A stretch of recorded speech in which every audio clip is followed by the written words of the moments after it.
Halo Sobat PK, selamat siang dan dimanapun Anda berada, semuanya sehat. Saya berharap semuanya bahagia pada hari ini. Tahun baru ketemu lagi dengan saya, Jonita Ari, dalam program Sapa Dokter.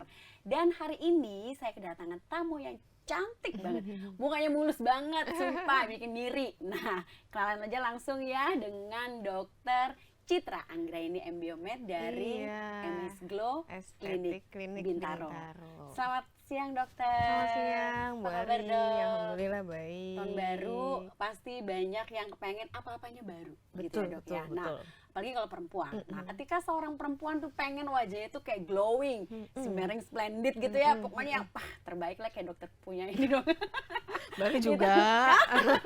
Tapi kan ternyata dihadapkan pada kenyataan jerawat-jerawat masa lalu nih, jerawat-jerawat tahun-tahun sebelumnya yang ternyata lebih estetik, maksudnya lebih kelihatan gitu. Nah, itu kan jadi kayak bikin, aduh gimana ya gitu, masa tahun baru Masih jerawatan mukanya masih gitu yang ya. ada yang lama gitu, masih ada bau-bauan yang lama tuh kayaknya nggak banget. Nah, banyak di antara kami kaum perempuan, kita ya kaum perempuan itu yang bermasalah banget sama jerawat tentunya dok. Dan rumor kabarnya bahwa kalau jerawat itu di tiap-tiap bagian itu ada kayak artinya atau jenis-jenisnya.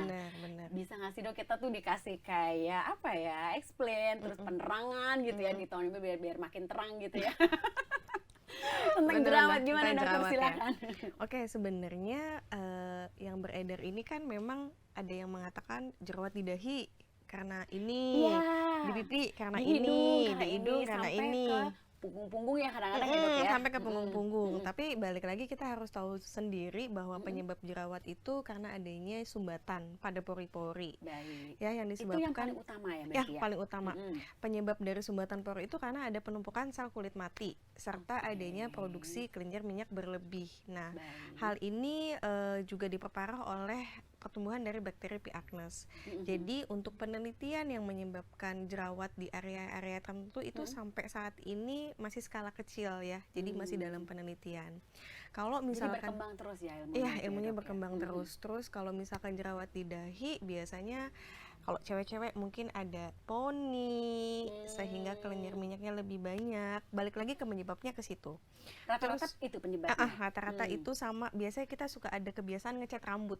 Oh ya, iya. ngecat rambut tuh. Nah, kemudian kalau di hidung biasanya memang karena kalau area hidung itu kan lebih komedogenik ya, ada komedo tertutup, terbuka, yang itu merupakan jerawat ringan. Jadi biasanya penyebabnya karena penumpukan adanya komedo di hidung. Makeup, bekas-bekas makeup itu segala ya, begitu dok, ya? juga di pipi sama di dagu. Jadi untuk penyebab jerawat di area tertentu itu karena penyakit itu masih dalam penelitian. Tapi balik lagi ke faktor penyebab yang tadi sih, karena adanya sumbatan pori. Baik, gitu. Gini dokter, yang paling banyak terjadi saat ini itu adalah jerawat yang mirip jadi jerawat atau beruntusan, gitu bener. ya. Kayak saya ini dok nih, gitu kan. Contohnya saya aja deh gitu. Ini tuh Soalnya kan nggak ada orang lain ya selain kita ya, bener. Jadi gini, kalau beruntusan ini itu banyak yang bilang itu sebenarnya jerawat, atau banyak orang bilang itu jerawat batu, atau banyak yang bilang itu jerawat karena darah putih, sampai ada yang berkembang, maksudnya apa ya, ketakutan dan rumor-rumornya gitu kan, kok serem banget sih jerawat karena sel darah putih gitu kan. Nah sebenarnya kalau beruntusan macam saya ini itu termasuk jerawat atau karena kotor aja kah, atau karena apa ya dok ya? Masuk dalam jenis jerawat. Masuk jenis apa? Kalau aku lihat di buka Bu Ari termasuk di dahi itu termasuk tipe jerawat ringan. Kenapa? Tidak selalu ringan ya dok. Tidak selalu jerawat itu yang berwarna kemerahan. Kalau misalkan jerawat beruntusan itu tanda-tanda komedo tertutup ataupun whitehead ya. Itu yang kita sebut dengan jerawat ringan. Penata laksaannya whitehead ya, bukan karena sel darah putih. Bukan. Sebenarnya kalau whiteheadnya diekstraksi putih juga tuh, ya kan, keluar. Itulah yang mungkin rumornya tuh sel darah putih lah dan lain sebagainya. Dan biasanya untuk tata laksana dari jerawat ringan itu juga cukup mudah kok, dengan rajin eksfoliasi ya, dengan menggunakan skincare ataupun treatment di klinik, itu otomatis whiteheadnya juga membaik. Jadi jerawatnya juga membaik. Oh baik, jadi memang perlu perawatan gitu ya. Terus kalau di MS Glow sendiri nih dok, kan kadang-kadang kan suka, kalau misalnya kayak saya gitu ya, suka aduh kok harus banyak produk di luar sana yang kelebihannya si A, si B, si C, terus satu lagi produk kelebihannya 1, 2, 3, 4. Nah mana sih yang cocok kan, karena kalau coba-coba tuh takutnya makin parah. Betul. Jadi banyak dokter yang menyarankan lebih baik tuh ke dokter karena sesuai harus apa namanya nanti Sesuai dia akan kondisi kulit ya. menganalisa sesuai jenis kulit kita dan mungkin juga sesuai dengan budget kita. Betul sekali. Jangan sampai Iya, udah iya, beli iya, iya, iya. skincare atau di luar Banyak, sana mahal-mahal tapi ternyata nggak cocok gitu kan ya dok. Ya, justru betul. malah kadang-kadang kalau kita ke dokter kulit gitu ya, datang ke klinik kecantikan, justru malah ini sebenarnya cuma kayak tadi dokter saya tuh udah ngeri loh, ini apa jerawat parah ya gitu kan, ternyata enggak kok, ini ringan, aduh lega gitu kan. Betul sekali ya. Nah menurut dokter kalau di MS Glow sendiri tuh ada nggak sih untuk perawatan misalnya dari yang beruntusan gini gitu tuh ada nggak? Ada banget. Kalau di MS Glow Aesthetic Clinic sendiri untuk seluruh cabang ya, kita alatnya sama ya.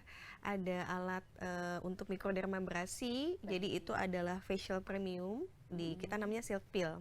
Jadi setelah diekstraksi untuk komedo, kemudian kita angkat sel kulit matinya menggunakan alat mikrodermabrasi. Nah, itu bisa dilakukan untuk jenis kulit seperti Bu Ari yang memang hanya butuh eksfoliasi ringan. Kalau misalkan sudah ke jerawat yang sedang dan berat, biasanya treatment di MS Glow-nya bisa beda lagi.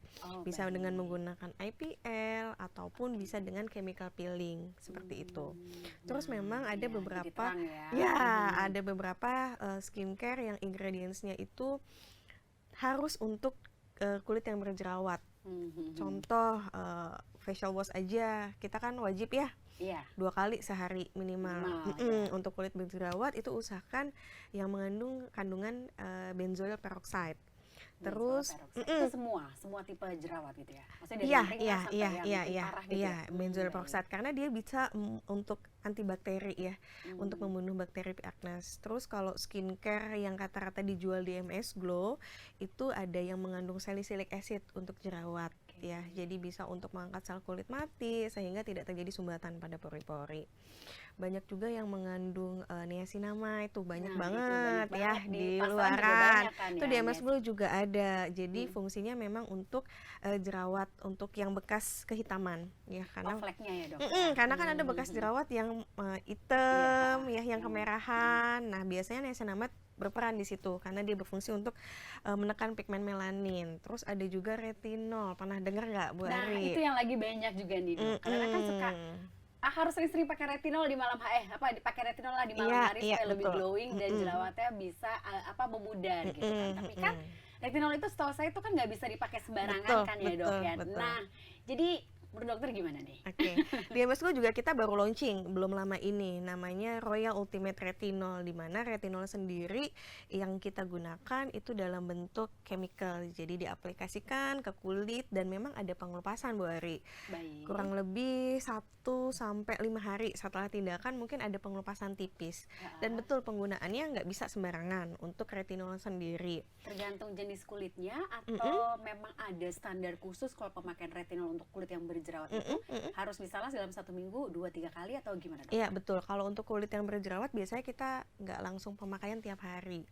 Biasanya seminggu itu 2 kali kita gunakan. Terus penggunaannya juga tidak langsung ke konsentrasi yang tinggi ya. Berarti bertahap ya? Bertahap biasanya rendah dulu. Saya biasa kasih tuh misalkan 0,25% dulu lah untuk kulit berjerawat. Nah, kayak gini-gini kan dok ya, jadi kan nggak bisa dijual bebas kan, maksudnya betul. Kita perlunya berapa persen sih gitu ya dok gitu ya? Dan itu biasanya memang untuk kulit berjerawat bagus, untuk aging skin juga bagus si retinol tersebut karena bisa untuk merangsang kolagen pada kulit kita gitu. Baik, sebelum kita bicara yang lebih dalam lagi, sebenarnya ada yang paling dasar nih dok. Sebenarnya kalau tingkatan jerawat dari yang kalau dokter bilang padahal saya udah ketakutan nih, karena saya jerawatnya parah, ternyata enggak kok ringan. Nah, itu tingkatnya gimana sih? Dari ringan tuh yang seperti apa, sedang dan berat ya? Silakan dok. Oke, kalau untuk tipe jerawat sendiri yang ringan biasanya kayak Bu Ari gini, ada whitehead, blackhead ya, komedo terbuka yang berwarna kehitaman. Itu kita masukkan kategori ringan. Masuk ke kategori sedang dan berat biasanya sudah mulai ada pustul atau papul. Kalau pustul itu biasanya jerawatnya kecil tapi ada matanya. Ada nanah ya. Ada nanah kecil gitu ya, kecil-kecil gitu. Baik. Sama yang papul itu dia kayak jerawat batu ya. Jadi keras ya? Dia tidak ada ukurannya lebih besar dari komedo, tapi dia tidak mempunyai mata. jadi Oh, merah aja. rata tapi ya dok ya. Agak menonjol sedikit ke permukaan kulit. Terus itu udah masuk ke sedang. Ke berat biasanya udah berbentuk nodul atau kayak bisul, bentuknya lebih besar. Kalau dipencet mungkin agak nyeri, agak sakit, kemerahan. Ngilu-ngilu gitu ya dok. Nah, itu sudah masuk ke kategori ke berat. Biasanya kalau sudah masuk kategori berat, tata laksananya nggak bisa dengan krim.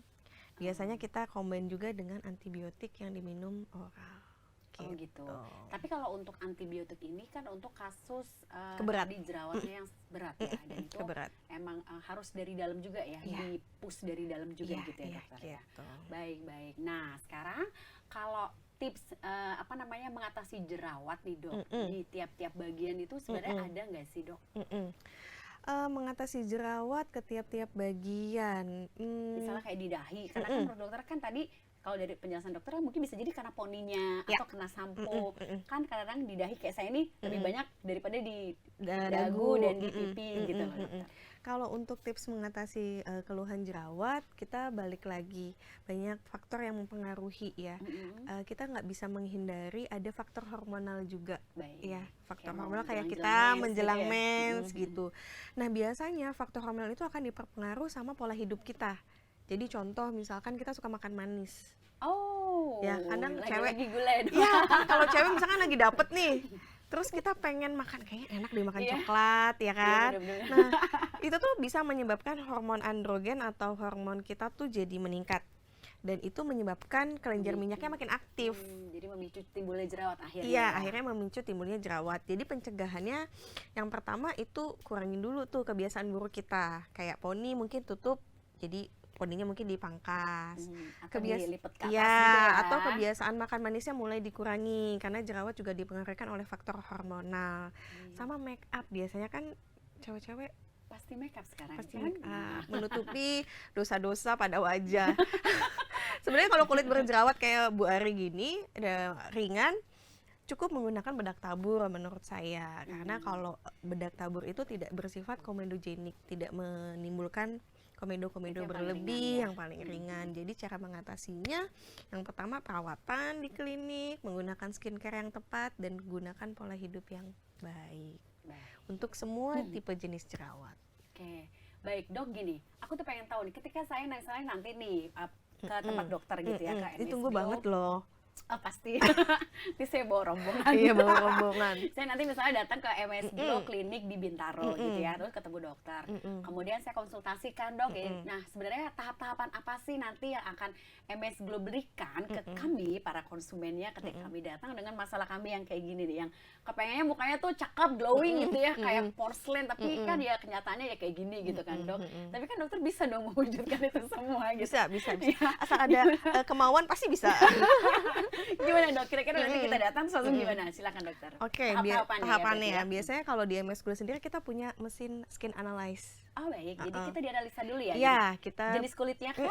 jadi Oke. nanti ada skin analyze yang bisa mendeteksi jenis-jenis atau permasalahan pada kulit wajah ya. Setelah dilakukan skin analyze, biasanya mulai ketahuan tuh apa tuh masalahnya.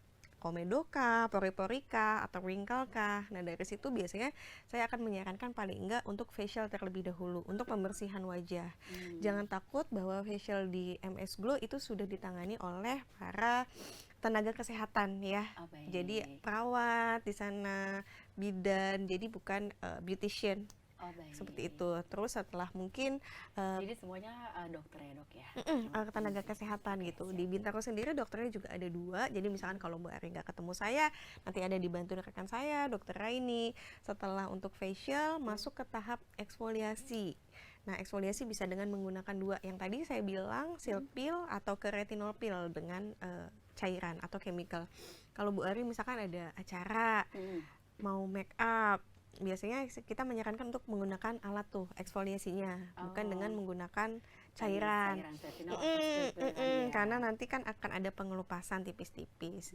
Itu tahapan jadi yang bisa request ya, enak juga ya kayak bisa request kan. Nggak mau nih kalau yang nanti nggak mau nih yang nggak gitu ya. ngelupas-ngelupas. Tapi emang jelek banget sih dok kalau pas eksfoliasi terus pas ngelupas tuh kayak buluk gitu loh. Tapi yang retinol tuh oke banget. Misalkan Iya ya? ada beberapa chemical peel yang bikin pengelupasan tuh nggak nyaman, merah, gatal. Tapi kalau untuk retinol sendiri cukup aman kok. Chemical peel-nya Baik. pengelupasannya tuh soft dan gentle, nggak menimbulkan keluhan-keluhan. Nah, berarti aku boleh nggak sih simpulin kalau misalnya MS Glow ini apa namanya, semua teknik itu udah mengikuti metode terbaru semua, jadi berjalan terus gitu ya, mengikuti perkembangan Iya, zaman. Kayak tadi kalau mengikuti. yang saya tahu kan kalau misalnya eksfoliasi itu kan perih, terus berantakan muka pasti ya, terus kayaknya aduh harus cuti 2 hari karena muka bener-bener merah kayak tomat gitu kan, Iya, Dok. iya. Kalau nggak ngeletek-ngeletek gitu kan. Ngeletek-ngeletek. Ternyata enggak ya Iya, sekarang. iya. Kita sudah mengikuti sobat metode terbaru tuh semuanya Nah, gitu. jadi sobat mereka bisa nih kalau misalnya mau tetap apa namanya tadi Dok, Kulitnya kulit facial, dan sebagainya, eksfoliasi tapi masih harus berkegiatan di luar, silahkan ke MS Glow aja. Betul sekali. Tapi harus Sama diingat, Dokter Citra ya. tapi harus diingat juga Bu Ari, karena ada beberapa tipe jerawat atau bekas jerawat itu yang udah bopeng. Nah, Ya. itu bisa di Nah, yang udah scar, di ya. dempul atau gimana? Kalau kayak Bu Ari kan masih bagus nih, masih oke. Terima Tapi kasih. kadang ada beberapa yang bekas jerawatnya tuh udah terbentuk scar karena mungkin kebiasaan buruknya suka mencet-mencet. Ya nggak baik. sih? Iya, Itu biasanya para remaja tuh emang agak gimana gitu suka biasanya, Dok, melakukan ya? itu ya. Nah, tapi kalau udah terjadi bopeng, biasanya tata laksananya beda lagi tuh Bu Ari. Biasanya kita lakukan laser. Sifatnya tuh lebih ablatif. Jadi mungkin harus ada jeda waktu setelah tindakan karena biasanya mukanya akan lebih merah dari kita eksfoliasi biasanya. Imbas dari pengerjaan Laser tadi tersebut. ya. Kok harus kayak gitu, Dok? Nggak ada treatment lain gitu. Kalau untuk udah terjadinya bopeng memang harus istilah kasarnya dilukai dulu ya. Jadi laser itu benar. sifatnya dia mengikis sel kulit luar, kulit dan bagian dalam supaya regenerasi kulitnya terbentuk. Jadi memang untuk case-case tertentu kita harus lakukan kayak laser ataupun PRP treatment agar scarnya naik. Nah, tipe-tipe bekas jerawat yang sudah terbentuk scar biasanya butuh ketelatenan, butuh kesabaran agar hasilnya lebih optimal ya, karena pengulangannya juga lebih banyak. Oh, jadi itu harus diulang sampai beberapa kali gitu ya, Dok. beberapa kali. Baik, aku tuh jadi gini loh, Dok. Saya pernah nih, Dok, jadi ke salah satu klinik kecantikan gitu ya, dokter kulit juga. Kemudian disarankannya tuh, padahal waktu itu sebenarnya sih menurut saya sih juga nggak banyak sih jerawatnya ya. Harus di kotek sih, apa sih namanya ya? Ekstraksi. Ekstraksi gitu kan. Nah ini nanti tapi kalau kamu nggak mau kemana-mana bisa dilakukan sekarang, tapi karena kamu bekerja di ini kayaknya nggak bisa deh, karena pasti luka-luka. Nah kemudian saya berunding kan dengan teman-teman, ngobrol dengan coba deh ke dokter lain lah, oke lah saya kedepannya. Kamu nggak perlu begitu kok. Nah jadi inilah kalau di MS Glow nih ya, penanganannya itu nggak sesuai dengan kebutuhan keuangannya, keuntungannya klinik Iya, ya, tapi betul. kebutuhan customer, Iya, kebetulan customer. kliennya. Jadi disesuaikan juga Iya, sama jadi kayak keluhannya. misalnya kayak tadi dokter bilang, kalau misalnya emang jerawat masih ringan, nggak perlulah sampai yang Iya, sebegitu demikian rupa eksfoliasi sampai yang harus merah-merah gitu kan ya, Dok ya. Mungkin cukup pakai oles-oles retinol dikit Iya, lah gitu. tapi gitu kalau udah kan. bopeng ya pasti kita harus Iya. ada tindakan seperti laser atau kayak di kita tuh ada juga alat baru. Wah, banyak yang baru di MS Glow. Nah, Dermapen itu 4. Nah, Dermapen 4 itu biasanya kita gunakan untuk kasus-kasus scar Yang juga, agak berat ya, yang Dok, ya? agak berat gitu. Ya, oke, baik.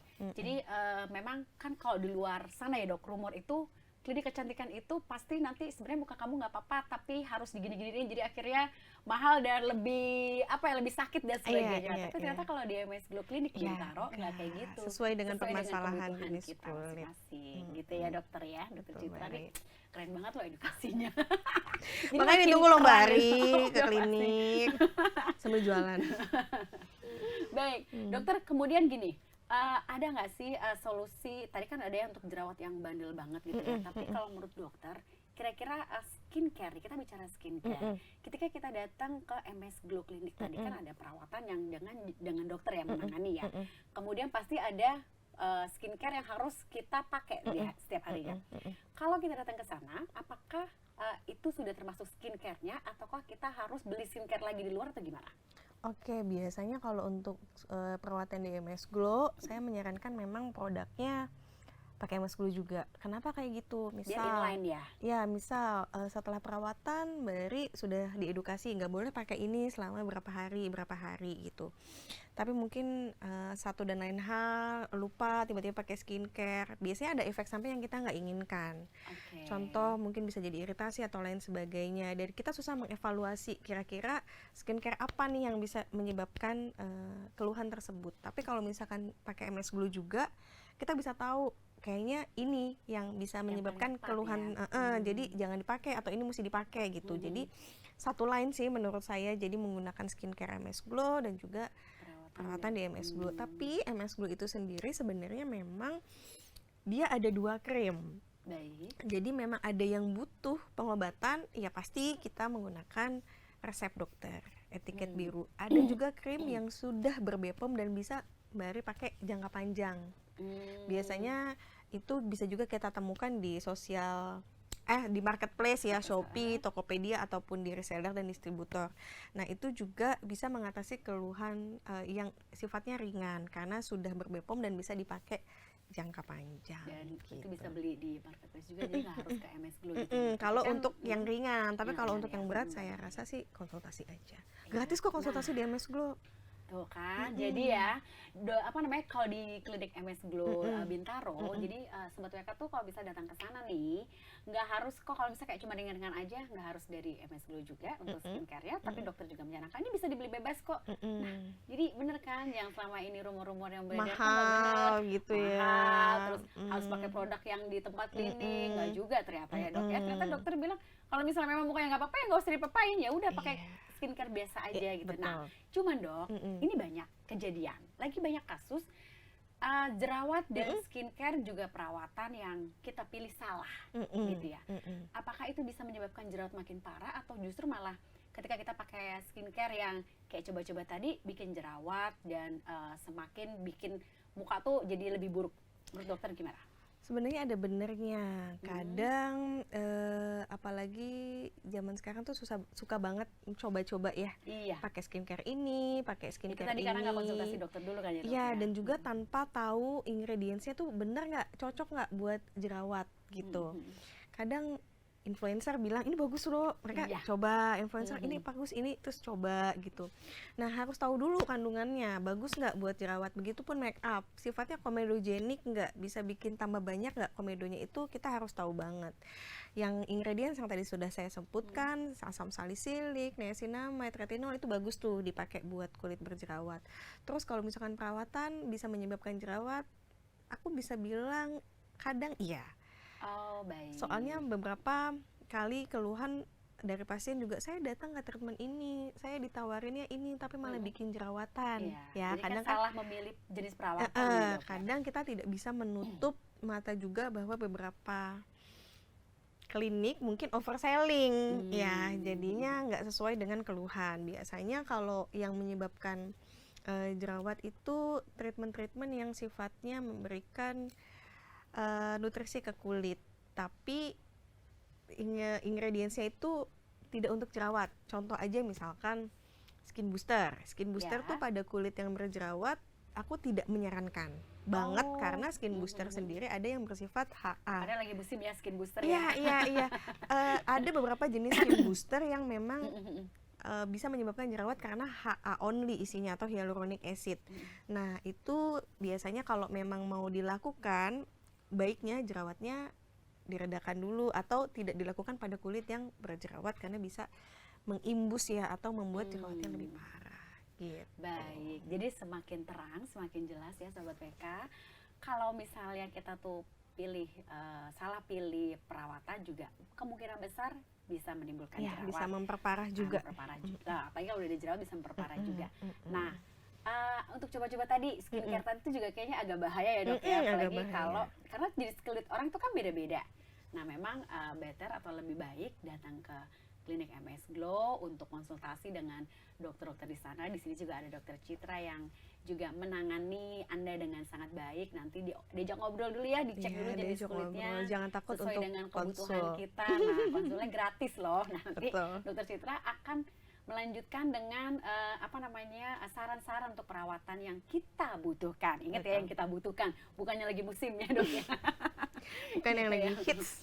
Dokter terakhir nih, antara jerawat dengan konsumsi makanan. Kalau tadi kan dokter bilang adalah gula ya, satu ya, sugar atau makanan-makanan manis. Selain itu ada nggak sih dok, misalnya kayak olahraga tertentu yang bisa menimbulkan jerawat? Mungkin karena keringat banyak ya? Iya. Itu juga lagi banyak dibahas ya. Kemarin juga kita belum lama ini habis membahas itu di kalangan Ponfit. ya, Oke. bahwa memang ada case-case tertentu yang bisa menyebabkan back acne ya, punggung pada jerawat pada punggung. Nah, biasanya memang itu juga bisa tuh Mbak Ari, bisa menyebabkan jerawat apabila dia tidak menjaga higienitas setelah olahraga, mungkin nggak mandi, terus menggunakan baju yang tidak menyerap keringat dengan baik. Nah, itu bisa juga menyebabkan jerawat pada punggung. Nah, biasanya kalau sudah ada case-case tertentu, itu juga kita ada treatmentnya tuh di Jadi MS beda Glow. ya, yang di punggung dengan yang di wajah tuh di Iya, di MS Glow, beda-beda ya? di MS Glow itu kita ada treatment khusus untuk back.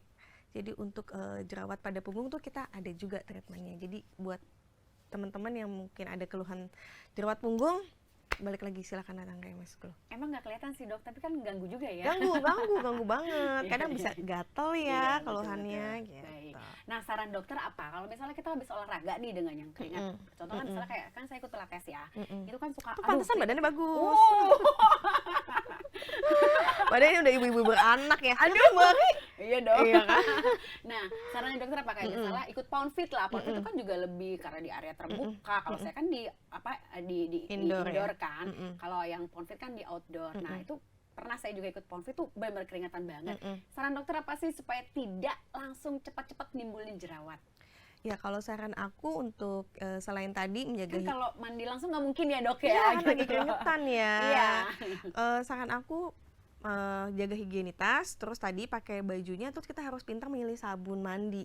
Oh, Ya, baik. karena kan dibedakan juga antara sabun wajah dengan sabun mandi karena perbedaan pH.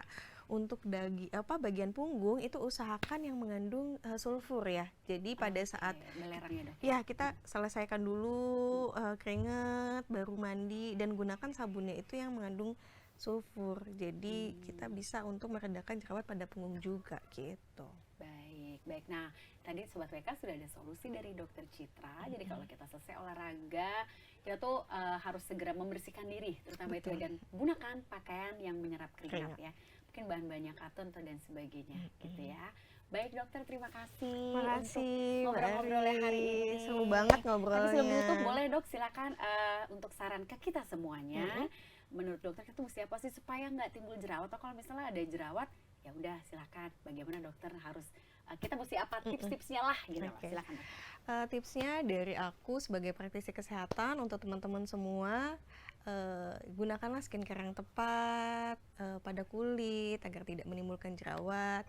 Pola hidup yang baik, jangan lupa rajin berolahraga teratur, tidur cukup, kemudian makan makanan yang sehat, hindari makanan-makanan dengan kadar gula yang tinggi seperti roti, susu, sereal, dan juga lakukan treatment minimal 1 bulan 1 kali di klinik kepercayaan Anda.